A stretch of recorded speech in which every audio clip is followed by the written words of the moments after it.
Ink-a-dink, ink-a-dink, ink-a-dink, ink-a-dink, ink-a-dink, ink-a-dink, ink-a-dink, ink-a-dink, ink-a-dink. Meow.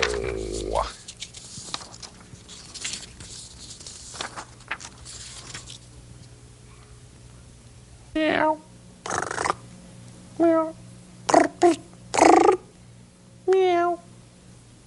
Why?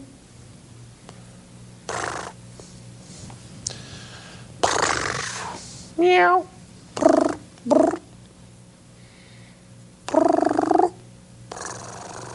Meow.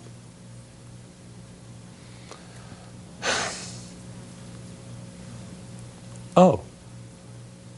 Good evening. Welcome to Basil BuddhaCat Presents. My name is David Stevenson. I'm Basil's co-host, interpreter, well, probably interpreter too, but interpreter, and chief gopher, as you have learned in previous shows. We're rejoined by a guest tonight, not doing too well apparently, from a little trip back to John Roberts' house. That's Chief Justice of the Supreme Court, John Roberts' house. Not doing too well apparently, and he's back on the show. Is, oh my goodness, his ears nicked up, whiskers are kind of sad looking. And as you recall, he came, this is Deadpan, Chief Justice John Roberts of the Supreme Court's housecat.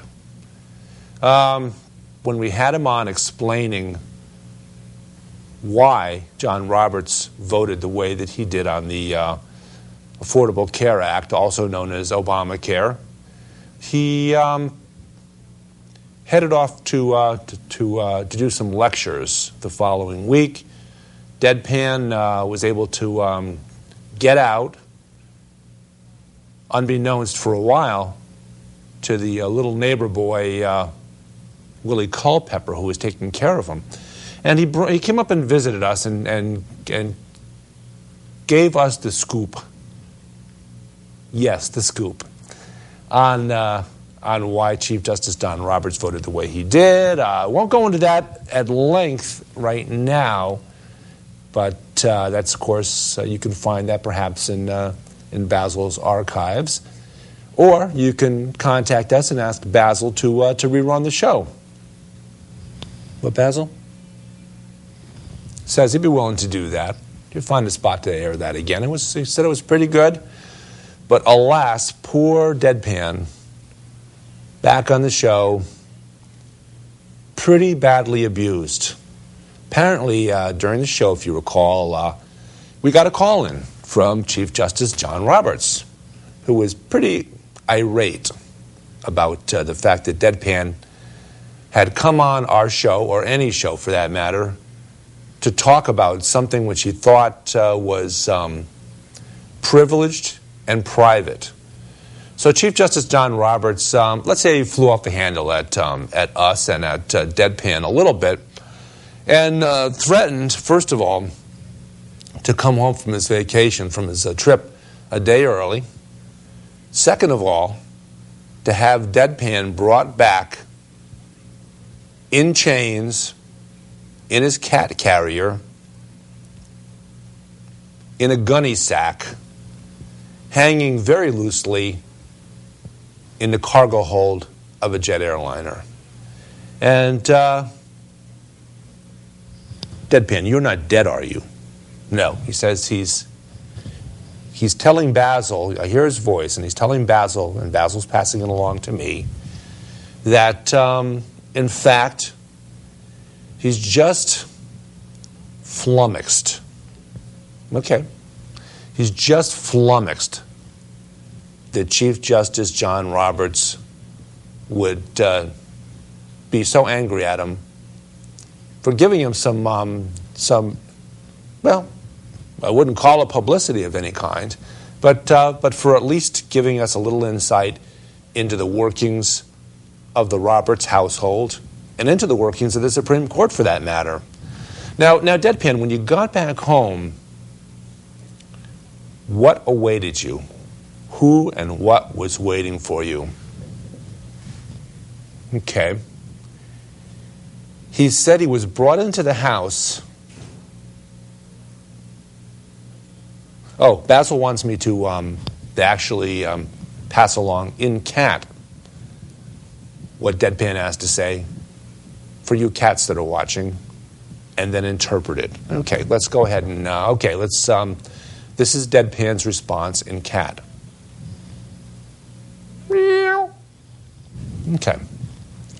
Now I'll interpret it for the audience, for those of you that don't speak cat. And kids, it really behooves you, and that's for Elsie, it really behooves you to learn to speak your cat's language. After all, it's safe to say, in a very diverse country such as America, where there are many, many, many millions of households that have Italian, people of Italian descent, many millions with people of Irish descent, German descent, Ecuadorian descent, Brazilian descent, Portuguese descent. You could go on and on and on. Thai descent, Cambodian descent, Vietnamese descent. You could just go on and on about all the diversity within America. But it's safe to say, and you should keep this in mind, that there are more households in America with cats in them than there are households with any other people or any other background. Certainly, far, far more households that have cats. And so there you go. Cat may, in fact, be the second language in America. In the United States of America, English is, of course, the first language. Has been, continues to be. Even folks who come here as immigrants strive to learn the complexities of the English language. But, what, Basil? Now, Basil says it's very possible that, to draw from Cosmo Kramer on Seinfeld and use him as an example of America, Basil says this is perhaps even a hipster doofus nation. And really haven't taken the time, people haven't taken the time to learn to speak the language of their cat, of their house cat, simply because it's such a complex language. And again, we know that there are only two words, two utterances in cat. One being meow, the other being purr. And those two utterances, depending on how you inflex them, context, things like that, those two sounds represent 932,812 separate thoughts, separate words, separate concepts, if you will. Far more than the number of words, concepts, ideas in the English language, which is a very complex language. Certainly more than Basil's adopted language, Catanese. Not Cantonese, Catanese.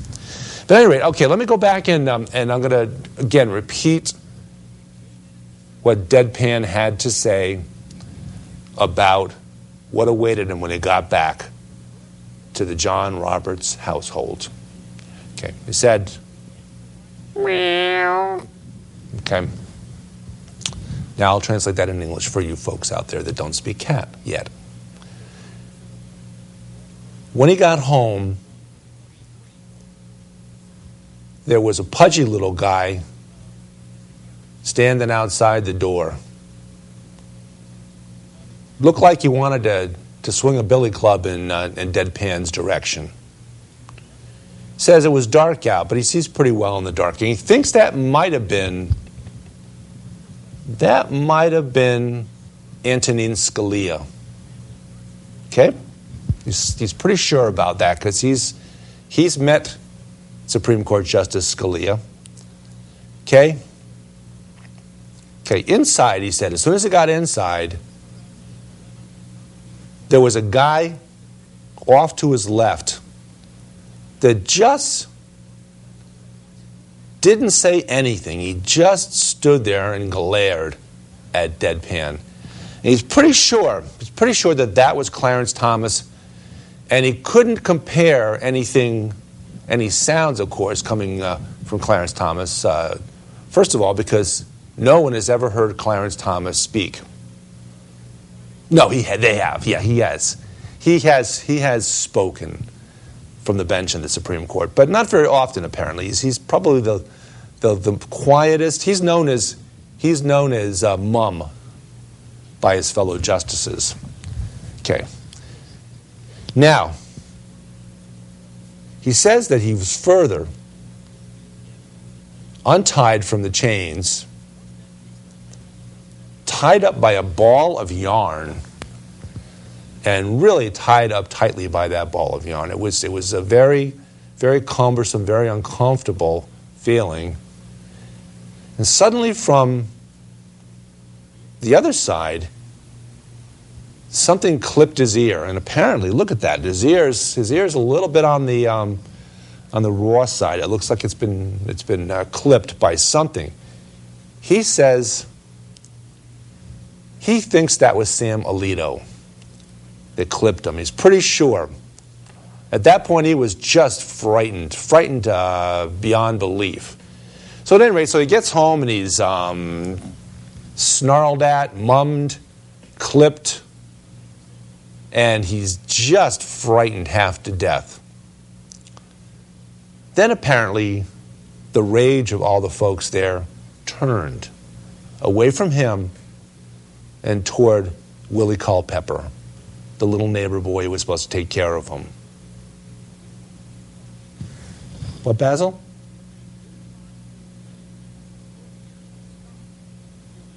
Okay.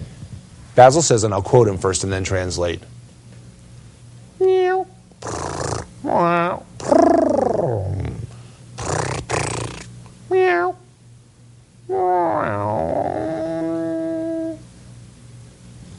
And now to translate for you folks that don't speak cat. Yeah, I think that's how it went. Okay, go on, Deadpan. Oh, I think Deadpan's gone into his catnap mode. Yep, he has. Okay, we're gonna have to wait for him to see if he revives before long. But at any rate, in the meantime, Basil wanted me to talk a little further about Seinfeld. Now, if you know from last week's show that Seinfeld is one of Basil's favorite shows. He's got a lot of favorite Seinfeld episodes, but the overarching theme that Basil finds appealing about Seinfeld is that all the main characters in the show, Jerry, George, Elaine, and Kramer, are just the most narcissistic, egotistical, just a sad example. What? And Basil says, they're a pretty good example of humanity. Okay. So anyway, so Basil wants me to read off a couple of more episodes. We got some calls after last week's show and some requests to talk about some other episodes. Basil reviewed those many requests. How many did he get? He got 85 requests. Some of the shows were overlapping. The 85 requests mentioned, in fact, about 100 episodes which we hadn't covered. But Basil's going to pick and choose amongst those recommendations from other folks. Did you get any from cats? Basil said the best recommendations he got, the most interesting ones he got actually, were from cats and peacocks. Says that dogs, well, what are you going to do? He got a lot of requests from dogs to take back what Basil said about Farfel. And I don't remember exactly that Basil said anything in particular about Farfel, but at any rate, without talking more about that, the most requested show was one which is called The Chicken Roaster, which can pretty much be summed up in, okay, Basil wants me to say this in cat, again, for you folks in the audience that are partial to speaking cat, and then I'm going to repeat it. Okay, Basil's saying. Annie. Okay.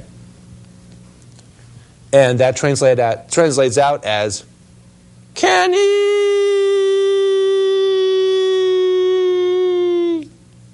Okay. Elaine misuses the Peterman expense account. George leaves things behind in order to get another date. Jerry's college buddy gets fired and starts working at Chicken Roaster across the street, which, of course, as we know, is Kenny Rogers' Chicken. Kramer switches apartments with Jerry until he gets hooked on chicken. Problem with Jerry's apartment is that it's right across the way from the Kenny Rogers Chicken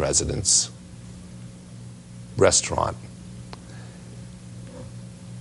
And outside of that restaurant are some glaring red neon lights, which Basil seemed to like during the show, because it's the only color that he actually can see. But anyway, so Kenny Rogers Chicken becomes the working place of Jerry's college buddy after Jerry inadvertently gets him fired. Now, the glare of the neon lights prevents Jerry from sleeping. So Jerry is, how does he say it? Freaked out. So Jerry gets Kramer to swap apartments. Kramer takes Jerry's apartment. Jerry takes Kramer's apartment. And Jerry immediately gets good night's sleep again. And Kramer immediately becomes addicted to Kenny Rogers' fried chicken. Now, anything about that episode that struck you as being particularly intriguing, Basil? Or Deadpan? Deadpan woke up again. Okay, Deadpan says he likes chicken. Oh, I was supposed to say that in cat first, though, wasn't I? Okay, for you folks in the audience that speak cat. Okay. Meow. Meow.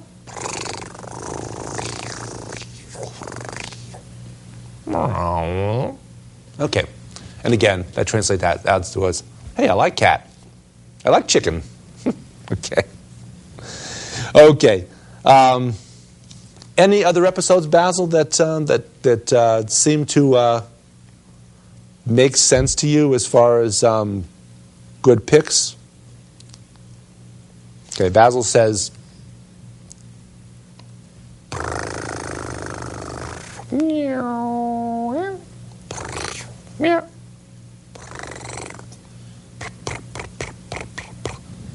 And that translates out as all of them. Okay.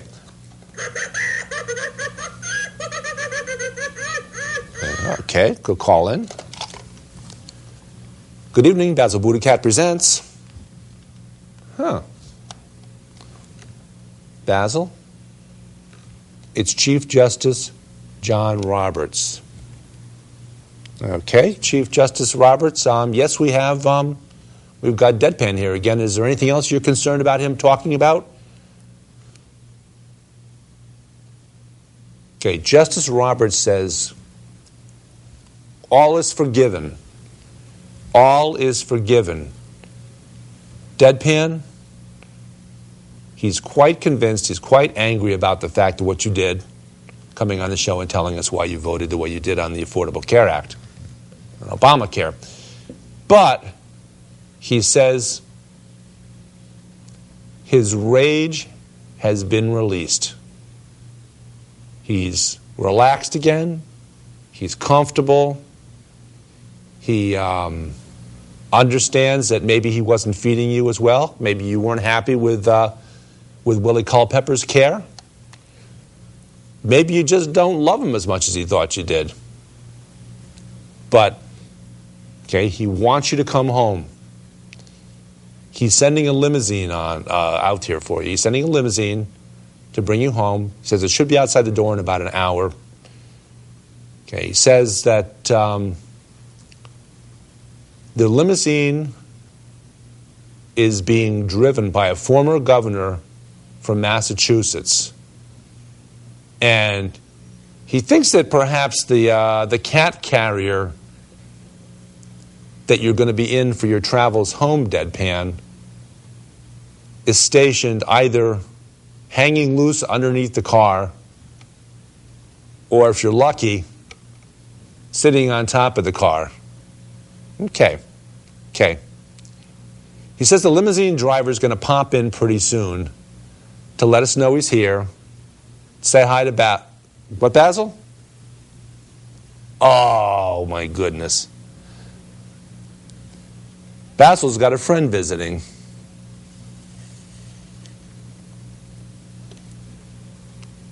Okay. It's former Massachusetts Governor Mitt Romney, fresh off his shellacking, degrading, abusing, and ruination of all his opponents in the Republican primary. Okay. Former Governor Romney says, yeah, don't give me that much credit. I didn't do all that well. I could have done better. The guys are still alive after all, he says. Okay. Basil, do you mind if... Yeah, Basil minds. Okay. We're going to have to put you down here for the time being. Basil does not want you scratching the back of his head again. Okay?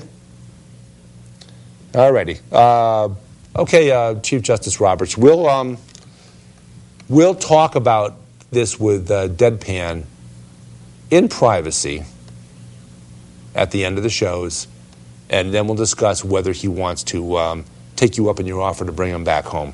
Okay? Thanks for calling. Okay. Now,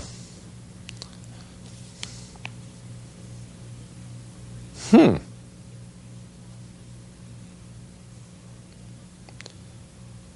really want to talk about that, Basil? You're not really fond of water. Okay, yeah, he's right. You know what? He does want to talk about that one.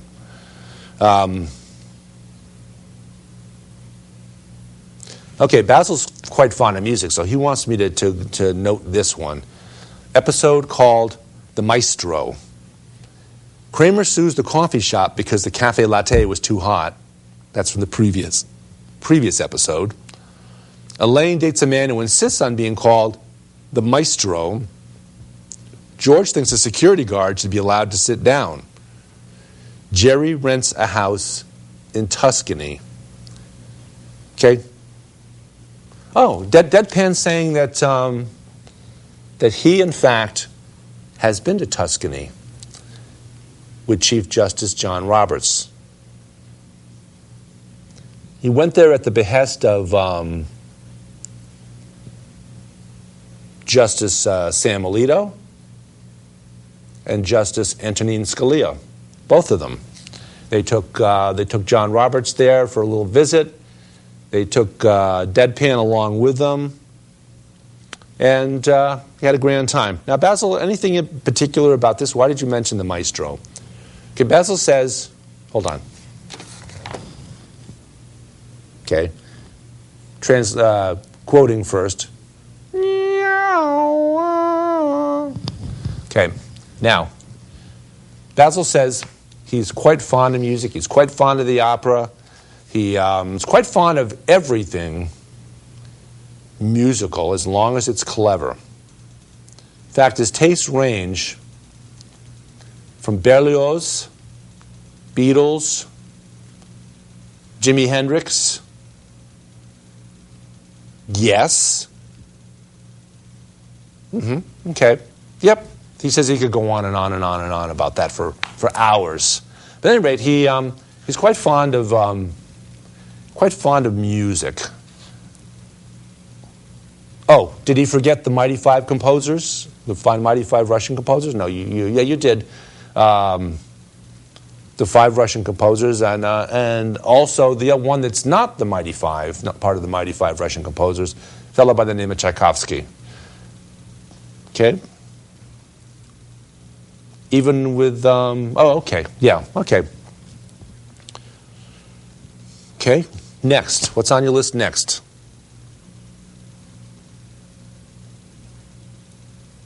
Okay, Basil wants to talk about a episode called The Soulmate.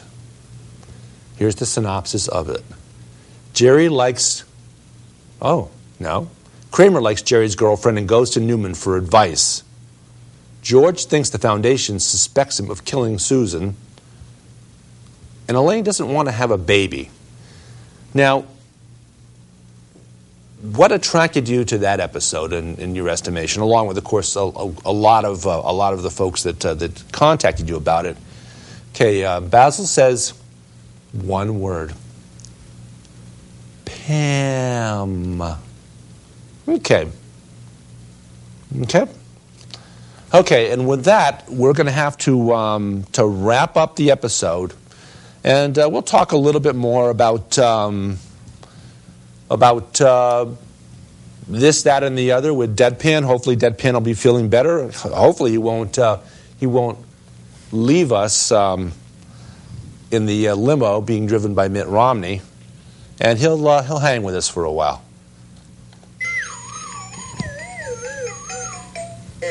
Okay, I think we have time for this real quick. Good evening, Basil BuddhaCat Presents.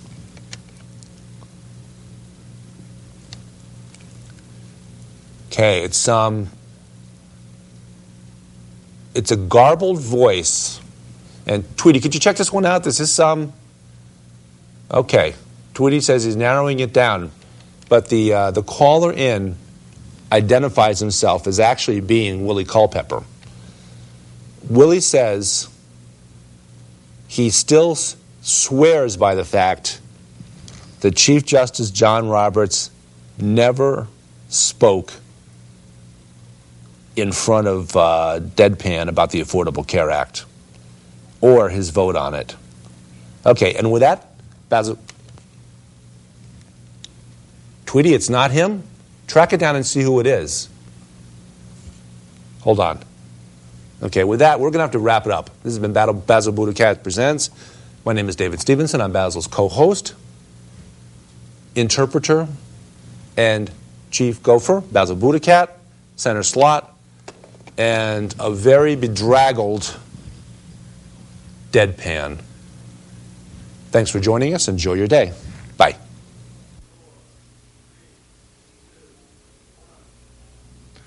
They say they'd rob your grandma blind on Wall Street, fritter her away her Medicare on Wall Street. And Pharma Oil and their pet fox don't care if she lives in a box, so long as they wear platinum jocks on Wall Street,